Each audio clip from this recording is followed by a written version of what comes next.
Since I caught you all that ice, you got no shit, no more.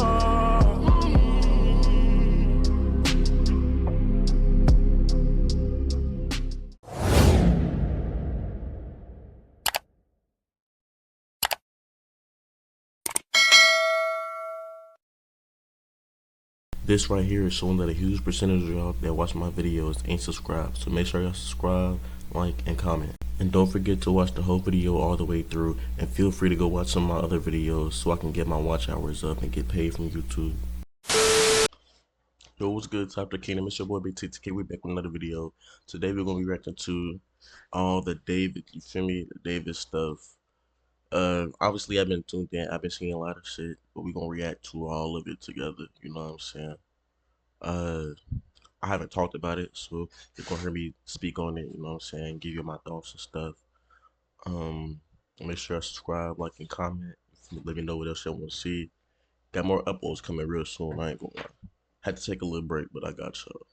Let's get straight into it. November 8th, 2025, police officers found body parts in the trunk of a vehicle showing signs of prolonged malnourishment. Upon further investigation, they discovered these were the remains of a teenage girl that had been missing for 17 months, and that the car belonged to indie artist David, who had over 30 million listeners and songs with almost 250 million views on YouTube. An already dark and tragic incident became even darker, as people online slowly unraveled 4 years of David foreshadowing this would happen through his music, which he was performing the same day the body was found. This is one of the most downright evil stories I've ever covered, so viewer discretion is advised.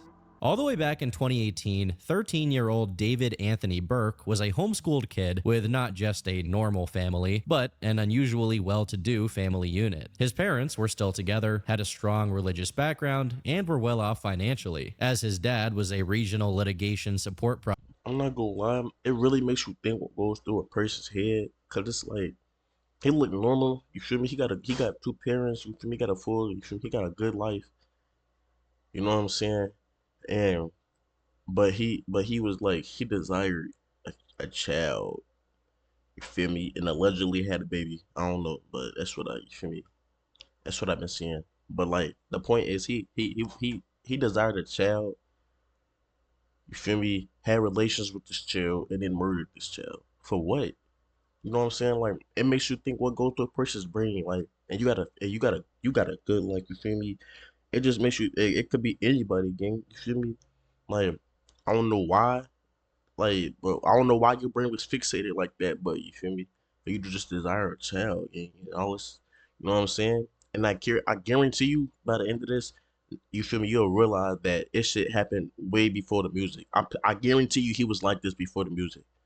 Cause I feel like the only reason, like I feel like he was like this before the music, and then him making music was, you feel me? It just blew him up. You know what I'm saying? But project manager for a global firm with 75 offices and a staff of over 1,500 attorneys. Browsing his LinkedIn briefly shows you just how many huge law firms he dealt with and how much experience he had. By all means, the Burke family was well supported and had everything they needed. However, David had mostly unsupervised access to the internet, and they simply had no idea the kinds of things he would expose himself to. But we'll get to that later. To their knowledge, and likewise to the public's knowledge, David's teenage years had him either studying or playing Fortnite and making edits and montages of it. But due to the prominent role music plays in Fortnite edits, he found his content getting frequently copyright striked. Over the course of 3 years where he struggled with this problem, he decided to take his interest in artists like XXXTentacion and Tyler the Creator to try his hand at making his own music to avoid copyright. This culminated in the release of his first song on YouTube, Runaway, which was released in December 2021. From the get-go, the themes in his music are very clear and repetitive. The speaker in the song is trying to get someone they love to come live with them, feeling sad when they feel their feelings are not reciprocated, fearing that their partner is running away, and lastly, having these feelings boil over into aggression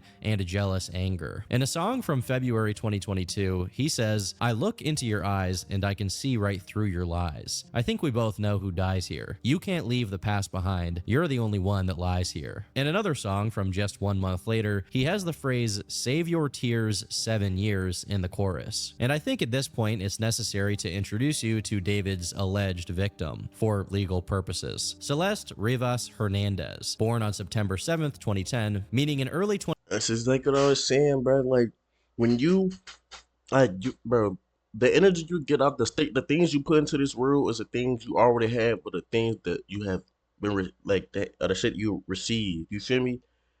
He ain't just like now, like I could see, like, you feel me? Oh, he making music to put in his like Fortnite edits, and you feel me? Fortnite edits have certain music, or he wanted to have he wanted to have a certain genre of music, like that indie music or whatever the case may be. But he sat there and wrote lyrics out. You feel me? Like he's writing out what's already inside of him, gang. I ain't gonna. He's writing out what's already inside of him. You didn't just go. You could have wrote anything. You could have made any type of song and made it sound the way you sounded for those specific, you feel me, Fortnite clips and all of that. But he's writing what he had. He's writing what he feels inside of him, gang. And you feel me? Y'all. I hope y'all seeing what I'm saying. Like he's writing what's already there, gang. You feel me? You could have did anything. You could have did everything so differently. You could have. Feel me?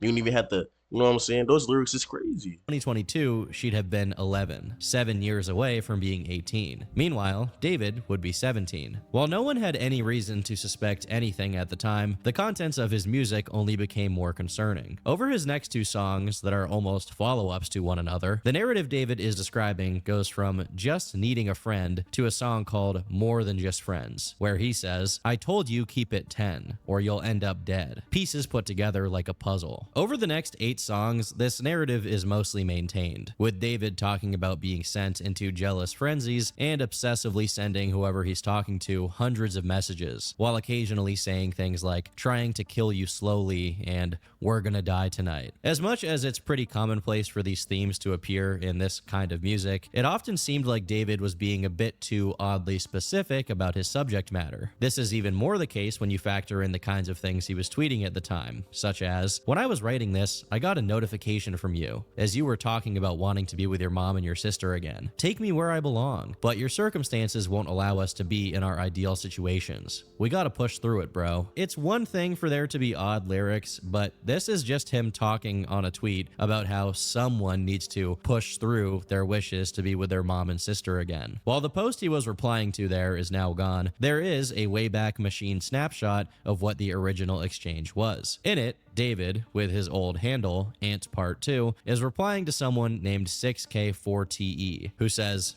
"This relates to how I feel so heavily," to one of his songs. The only other hit for this exact handle is a Pinterest profile whose last piece of activity took place 11 months ago. Currently, this Twitter handle is being used by someone else who is not related to the original owner of the handle or David, so don't go messaging them because they have nothing to do with anything. The only other significant pieces of David's Twitter activity from around this period are him saying that religion is a money scheme and that he'd been studying nihilism lately. Although she was probably there for longer, the earliest record of a Celeste in David's Discord server comes from October 2022, when she would have been 12. It's around this time that we got one of the most damning instances of David telling on himself. The music video for the track Romantic Homicide. The video depicts David in some pretty ritualistic scenes, surrounded by candles with a blindfold on, standing in front of a seemingly deceased girl. Later on, it's suggested that the evidence of the crime is hid away inside of a suitcase. The lyrics aren't very specific, but they too reflect the same themes from before, killing someone he loves. While his previous songs had already gotten some degree of attention, this one was by far his biggest hit yet, taking him from being an obscure indie artist to being in the same category as people like Juice WRLD. Last but not least, if you check the date this video was posted, it was exactly on the 7th of September, Celeste's birthday. Maybe due to how much success this song got him, David got even bolder about subliminally referencing the insidious things he was doing behind the scenes. 2 months into the new year, he started opening up to his Discord server, which obviously was full of minors. In a long string of messages, he said, "I used to be addicted to watching gore videos. Live Leak was..." Bro, this nigga is sick, gang. Like, he's sick. bookmarked, Lamau. I saw a cartel execution on Reddit when I was 14. Got to the point where I don't even cringe when I see it no more. I remember laughing at one point. It got bad, man. I like writing gory psychological drama, romantic quotes, and a lot of death. I love gore. Gore is better than adult videos. This is absolutely not the first time someone has mentally self-destructed via gore videos. There is such a huge community online of absolute freaks surrounding this kind of thing that I'm surprised there hasn't been a massive crackdown on it. And that's without mentioning how the same platform for this kind of video often leads to other, more illegal kinds of content. Another sign David was getting increasingly comfortable with letting other people know was that the entire server was at least somewhat in on the fact that he was with Celeste. Some kind of bot on his server shared what looks like a playlist called Celeste in David's Closet. In late March, someone going by the name James Buttergun said David only added underage girls to the server, and even specified that this wasn't some kind of joke, even if other users in there would joke about it openly. While I'm sure plenty of people had no idea about David's proclivities, based on the messages that have become public, at least some of them absolutely did, to the point where they even knew which girls specifically David talked to more frequently. One Reddit user said, one of the old Discord screenshots were two guys, allegedly, chatting, and they said that David wouldn't add them back, but he followed his underage girl fans immediately. One of them made a teenage catfish girl account, and David immediately followed his catfish account back. But his self-tells notoriously don't limit themselves to his Discord messages. A music video from November 2022 featured a girl that looked similar to Celeste. Another one from February 2023 depicted him playing the part of a dead body, specifically wearing clothes to make him appear smaller than he actually was, and getting placed into the back of a car. On April 3rd, he released a promotional video that opened with these words. You see, when a human being is drained of all of its blood, it becomes pale, lifeless, just as the rose, visually appealing, only good to observe and admire. But the moment you go to pick it up, you get stabbed. He released 2 other projects this year, and again, we can find various allusions to his secret promotional video that opened with these words. You see, when a human being is drained of all of its blood, it becomes pale, lifeless, just as the rose, visually appealing, only good to observe and admire. But the moment you go to pick it up, you get stabbed. He released 2 other projects this year, and again, we can find various allusions to his secret, having to defend his quote-unquote love from people who questioned it, being obsessive and even self-destructive, references to roses and shovels, describing himself as the devil, and becoming aggressive when his partner tries to leave. While most of the music videos are innocuous, the girls in them always look like Celeste, although one of them stands out as the most disturbing of all. On the 7th of September, Celeste's birthday, the anime video for a song called Rehab was released, wherein the female character gets butchered, literally cut into pieces by David's character. Uncoincidentally, around the same time this video came out, David makes a song called Celeste that, although he'd never released it, ended up leaking. In it, there are lyrics about Celeste only opening up when she's high and having his name tattooed on her chest. Up until this point, there were only allusions, and this was the first time he outright said her name in a song. Even if he didn't release it, it leaked anyway. And more, it seemed like David was getting something out of teasing his followers with his illegal activities. In the same month, David did a stream with Celeste visibly in the background, and when people asked who she was, he only replied with, "You are a Fed." This person who asked about her, a Discord user, replied with,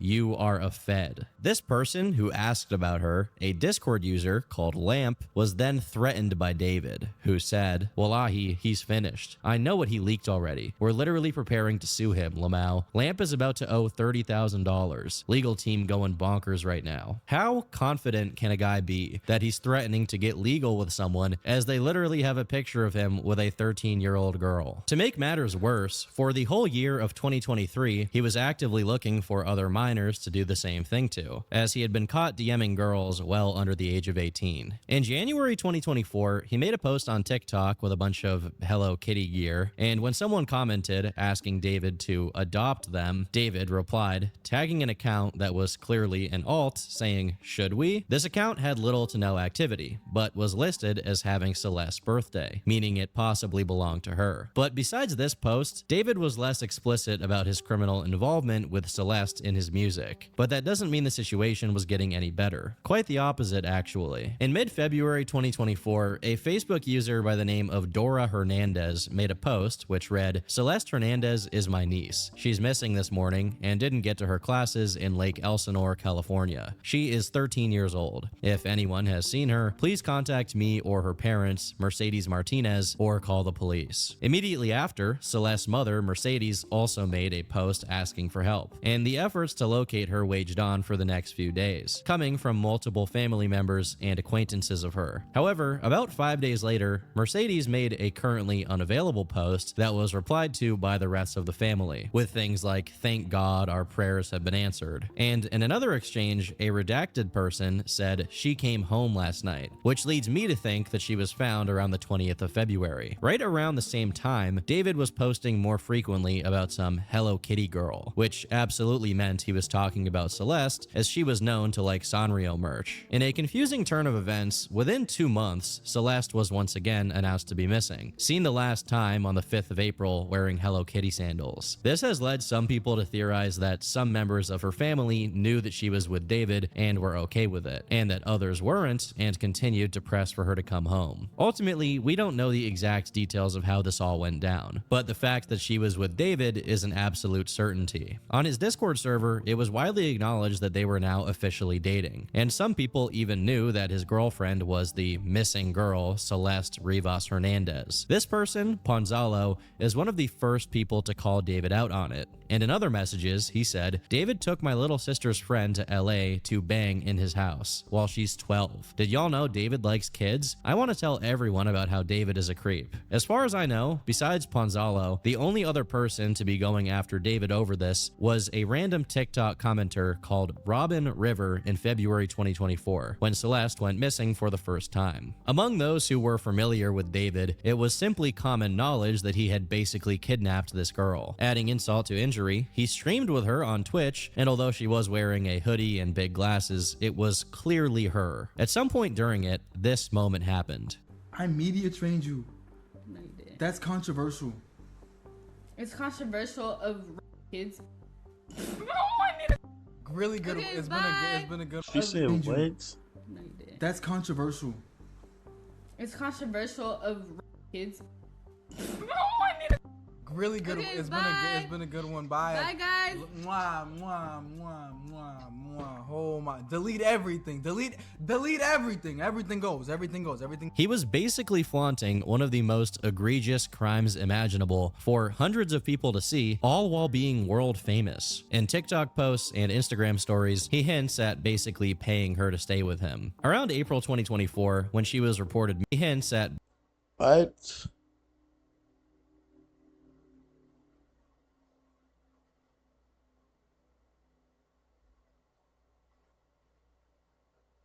basically paying her to stay with him. Around April 2024, when she was reported missing for the second time, an unreleased song called Drink and Drive was made, containing lyrics such as, "Are you still under the car? Stay with me. I know it's my fault. Oh God, I'm here. Can't you take me instead? She didn't deserve to go. I'll be crying in this jail cell tonight." While these are contextualized within the song, they are also eerily foreboding considering the ultimate end of this story. It's also shortly after the second missing report that possibly the worst detail of this story took place. In messages that Celeste allegedly exchanged with someone called Anissa, she said, "Anissa, do not text. He came back. He's crying. Do not text me. I fixed him. I'm staying. I fixed him. I don't know how. We both cried to get her and he changed his mind. I'm happy he did though. Anissa, you have to swear you're gonna stay safe. Are you still gonna talk to David or go back with him? Because I don't want you to get in any more trouble with him. Celeste, I'm safe.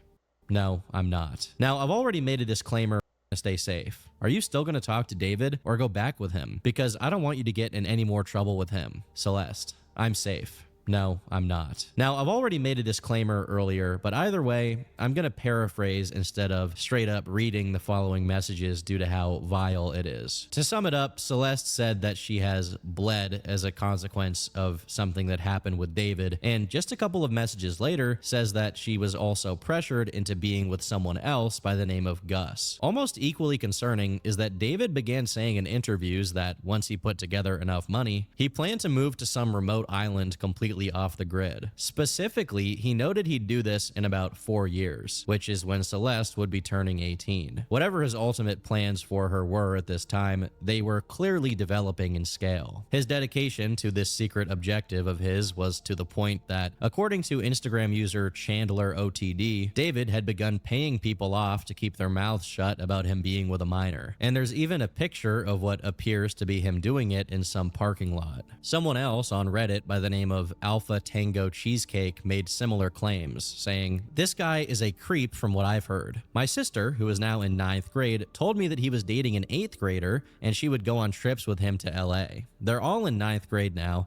and it turns out Celeste's friends knew and he would pay them to keep their mouths shut. Celeste has been missing for over a month now, and no one knows her whereabouts. Definitely something strange going on." Despite how many times he professed his love for her, the tune slowly started to change after she went missing, presumably to go live with him. In June, he made a post captioned, "Me after hearing about her past with other boys, I'm jealous and disgusted by her actions," with the background image being Patrick Bateman holding a nail gun to a woman's head. Now, in any other context, I would just assume this is a complete joke and has literally no meaning behind it, but it's definitely disturbing given what we know now. And keep in mind, she was 13 going on 14 at this time, so any past she had with other people was necessarily the actions of a minor. Besides this, there's also a post suggesting an interest in cannibalism, another one pouring boiling water on her for telling another boy happy birthday, and most concerning of all, one captioned, "Me if I see her talk with other dudes," showing David cutting up meat. Slowly, these themes solidified, and after enough time passed since Celeste was reported as missing, David once again became bold enough to start hinting at what he was up to in his music videos. In February 2025, he released one for the song One More Dance, where he is stuffed in the trunk of a car and taken out to the middle of the woods to be buried. About a month later, he previewed a song with the following lyrics: "Nobody ever caught me,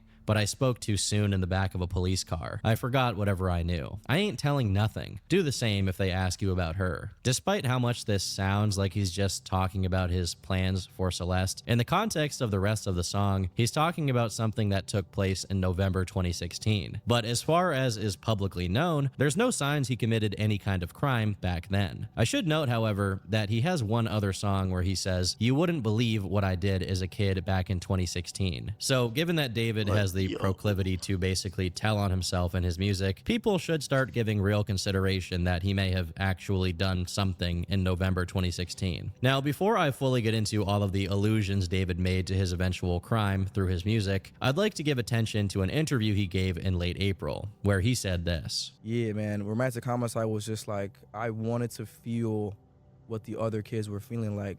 Everybody I knew, well, in middle school that I didn't talk to anymore, everybody had relationships. I didn't have a relationship. I wanted to do that. I wanted to be involved in this or have a heartbreak for myself. So I kind of just like made up these scenarios of myself getting heartbroken and being in love and stuff like that.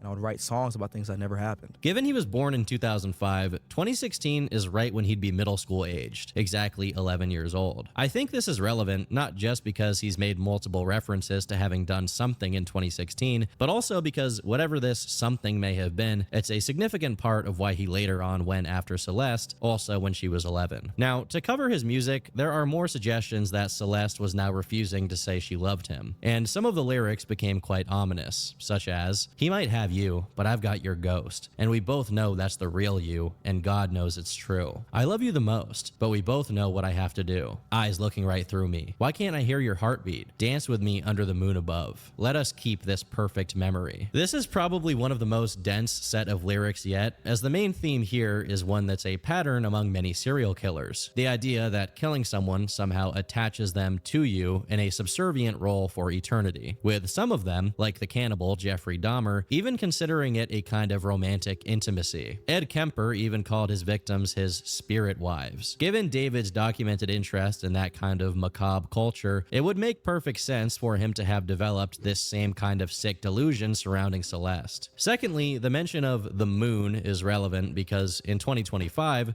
Celeste's birthday, which had been a common release date for David's projects, fell right on a blood moon, which harkened back to his ritualistic depictions in his music videos. Another interesting theme that shows up in this period is the strings. In his album, there's an interlude called The Invisible String Theory, where David and an unknown person talk about how some people are inevitably tied together by fate. But much more importantly, in two music videos and the cover art for one of his album singles, there is the prominent presence of red strings, specifically. Following the idea that David is enamored not only by gore, but also about true crime, serial killers, and things of that sort, it would make sense that he's also into the TV show Dexter, which has recently experienced a huge resurgence in popularity due to online memes about it and new spin-offs. First, the whole blood moon thing is a small but significant motif both in the original show, being present in one of the most meaningful and well-known scenes, which you've probably seen in edits, and in the sequel show New Blood. Secondly, we have the red string motif, which was a calling card of one of the original show's most well-known serial killers, Brian Moser, who was known for dismembering his victims and stringing them back together. Unsurprisingly, when David's crime was revealed, many people noticed the connections and called David the Bay Harbor Butcher, which is Dexter's name as a serial killer. But before we get to that, I think it's relevant to say that despite all of the red flags imaginable and a lot of the information that I've gone over being easily found online, 2025 marked the greatest year of David's career. From officially collaborating with Fortnite and making the anthem for it, to collaborating with artists like Kali Uchis and having Pokemon making the anthem for it, to collaborating with artists like Kali Uchis and having Pokimane in one of his music videos, to having songs of his be featured in extremely mainstream TV shows like Invincible and Arcane, all of which got to tens of millions of views. By all accounts, his wildest dreams had come true, but at the same time, someone else's worst nightmare followed suit. On the evening of the 8th of September, fresh off the blood moon and Celeste's birthday, there was a 2023 Tesla with Texas license plates in an impound yard on the 1000th block of North Mansfield Avenue in Los Angeles, which was emitting a foul odor. At that point, it had been there for over 3 days, and before that, it had been parked at Bluebird Avenue for 3 weeks, with some sources saying more than a month. A big metal box in Los Angeles heat with something inside of it. When the cops were called to see about the smell, they opened the front trunk, finding a plastic bag containing the cut-up remains of a girl, about 5'2", weighing just 71 pounds, with wavy black hair, wearing a tube top and leggings. When Celeste went missing the year prior, she was listed as weighing 130 pounds, and now only 70, signaling she had lost a significant amount of weight since then, even accounting for the weight the body loses as it decomposes. The body was soon identified, and upon further investigation, police found that the vehicle was registered to David Anthony Burke and hadn't been reported as stolen. While all of this was going on, David was performing his music, including all of the stuff he wrote about her. If that weren't enough, one TikTok compiled the many theatrics David had during his show, all of which allude to what he did to Celeste. Part of what led not only to the identification of Celeste's body, but also her connection to David, was the shush tattoo he had on his finger. Although this has been widely reported to mean that she also had a tattoo with shush on her finger, there are pictures of what she had tattooed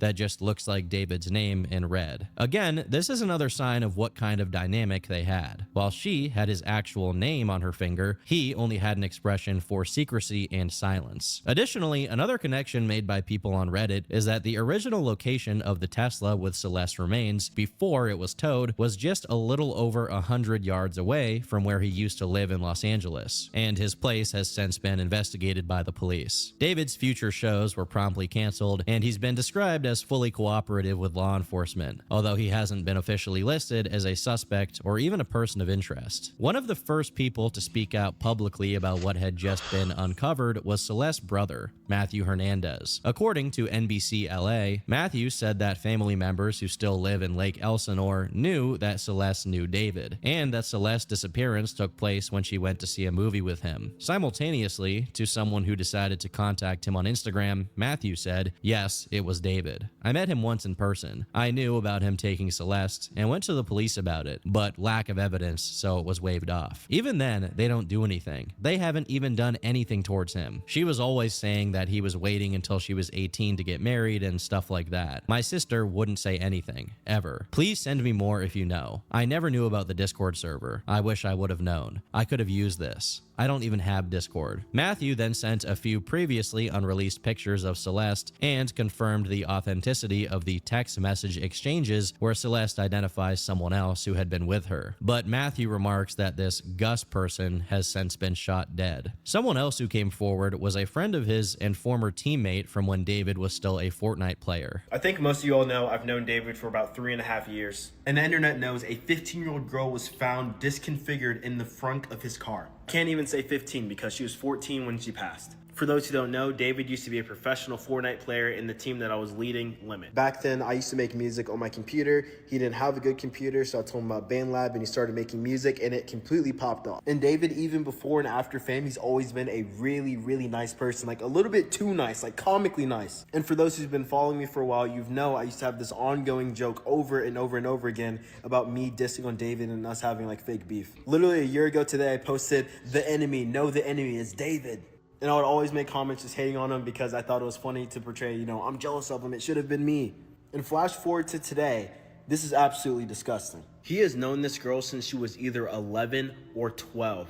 Another member of his Fortnite team added more context to how they all initially met. We were all in a Fortnite team called Chronic, which is where I met him. He met her in like 2021 through Fortnite, I'm pretty sure. Then he made her get Discord. Everyone in the team knew about her, and he would joke about it and brush it off every time it got mentioned. That's all I personally know, but my friend Pistol knows more because they talked way more. She would literally say he raped her, but then follow it up with a joke, so I don't know if she was being for real or not. He was also just a weirdo, to be honest. He used to send gore in group chats. It does seem to be the case that a Fortnite team called Chronic was active at that point in time, and it also seems to be the case that David was affiliated with them in some way, at least based on this video title. On the other hand, Celeste's Discord account is verified to have been created in January 2021, which would make her 10, as she would only turn 11 in September that year, which is all the more horrific. Someone else who knew David and claimed they briefly dated when she was 16 and he was 18 claimed she had seen him with Celeste, but never had any idea of anything that was going on. But besides people who knew David, some that knew Celeste also chimed in, including one called Exile's Funeral, who said, "Last time me and Celeste called, she was drunk and spam calling David. They have matching tattoos from when they dated. David used to have pictures of her up on his Instagram, but after they broke up, he took it off. Only thing throwing me off is the age, but I'm just gonna assume she lied about her age to everyone in our friend group back then, because they did date, and then 2 days after that call with me, she deleted her whole account. Pictures too, also looks just like her. No way it's another Hispanic Celeste with the same curls, same face. That just doesn't make sense. Gets to a point with coincidences." This same person followed up outside of Discord, providing a series of screenshots of Instagram chats dated to December 2024, corroborating their claims to have been in contact with Celeste at that point in time. Due to how much attention this case got and how complicit many of the people in his Discord server were, the people who were in charge of administrating it felt the need to go out of their way to make an announcement. We, the Discord and Twitch staff team, want to clarify what we knew and didn't know regarding Celeste. We were not aware of her true age or that she was a missing person. We also did not have any contact with her outside of what was public. From what was shared in David's Twitch streams and her role in the server, we understood her to be around 18 or 19. She appeared in 2 streams, but otherwise was not active in the server, and we do not have ongoing communication with her. Most of us are not located in California, so we we were not aware of any missing persons reports connected to her. Additionally, the staff team has had minimal contact with David or his management. The mention of her full name within the server was not seen in real time due to how fast the chat moves when David pings everyone. As a result of this situation, the majority of the staff team has left the server, and we no longer associate with David. We do not support his actions in any capacity. Our priority has always been the well-being of members in this community. We are deeply saddened by the situation and extend our prayers to Celeste's family. May she rest in peace, and may her family receive justice. While I'm sure that this sentiment is genuine, and although it is quite possible that none of the members of his staff knew about it, there were people in the servers who weren't necessarily staff members who definitely knew. One person in specific by the name of Xerxify, who was David's Twitch manager, was actually caught deleting Discord messages in real time by Redditors. First off, this makes him look quite guilty, and second, I'm pretty sure that if these messages are eventually procured, and they certainly could be given the high-profile nature of this case, he may now be complicit and liable to get a charge of his own. And all of that is assuming that he isn't actually guilty of something, which he very well might be, given his urgency to go delete a bunch of posts on the Discord server, probably because those messages could prove that he knew what David was doing beforehand. A few days after the first big info dump online about Celeste and David's case, a tweet that got a lot of engagement claimed that the FBI was holding David's bodyguard, Mark Morales, aka Marky Next Door, on suspicion for accessory to murder, with an offered reward of $25,000 for information that could lead to his arrest. Mark was then contacted by none other than Neon on stream. Yo, bro, I'm gonna be honest, bro. I don't want the government to be on me, so I don't know if you could be on my phone. Dude, hey, buddy, I'm not on the run by the FBI, okay? I don't know why you're going. I don't know why you're saying. Yes, you are, bro. You're on the run. Stop. Hey, look. First of all, he's weird. He's weird. I can't stand this nigga. I cannot stand this nigga. He's weird as fuck. I see him way too much. This nigga's one of the weirdest, corniest, lamest niggas on the internet. Two, this nigga sounds ridiculous. The fat dude sounds ridiculous. Three, yeah, I don't know. That's a crazy bodyguard. The FBI wanted poster, it literally says I'm black, and it says my alias is Big Steppa in Tubbs. What the f are you talking about? Bro, the FBI wanted poster, it literally says I'm black. Oh, okay, so you're saying it's not you. No, it's bro. You know what, bro? It was they got mad at Aiden for not streaming, and they made a whole. You're guilty. You're guilty. Get off my phone. You're guilty. He's 36. Bro, you're so weird, bro. Alright, dude, you got it, bro. Stop spreading narratives, dude. Like Marky said in the clip, the FBI nigga's wanted weird. He tweet was definitely proven weird to as be fuck. How did he fake, even as have your Marky number? Next Door is actually a streamer who had nothing to do with David or Celeste. Regardless, this is still technically a developing situation, and ultimately, time will tell if legal charges are pressed against David. Although, given everything here, I can't really see it going any other way. Regardless, rest in peace to Celeste Rivas Hernandez, whose life was taken far before it could fully develop. I've been Turkey Tom, thanks for watching, and until next time, leave me alone. I'm not gonna lie, this shit is insane. Like, oh my god. He literally was like, how do I say it? First of all, he did this 100%. Second of all, he literally just, like, hey, he's sick in the head. I mean, it's nowhere to put it. He's sick in the head, and everything that everybody is saying he did, like, that was already inside of him before the music came. And the music came out, he just, like, that's the one thing that's crazy to me, and it's pissing me off low key. Cause even though he knew that he had you feel me, a following, and it was people watching him, all this extra stuff, like even. Like, he knew he was a public figure, but still went out his way to tell us himself, hint at it, fantasize about it, music videos, all of that. And it's crazy because he got common sense, like he knows. So it's like, that's all the more reason to just assume that he knew what he was doing. He knew that he was letting people know what he was doing, and he didn't care. So he's just bragging about it. It's like, this whole thing is insane, bro. I'm not gonna lie, it's crazy. It's crazy. That's the end of the video though. Let me know your thoughts. Make sure you subscribe, like, and comment. Like, this is crazy. But We're gonna come hard with the uploads. You feel me? Love y'all. Peace.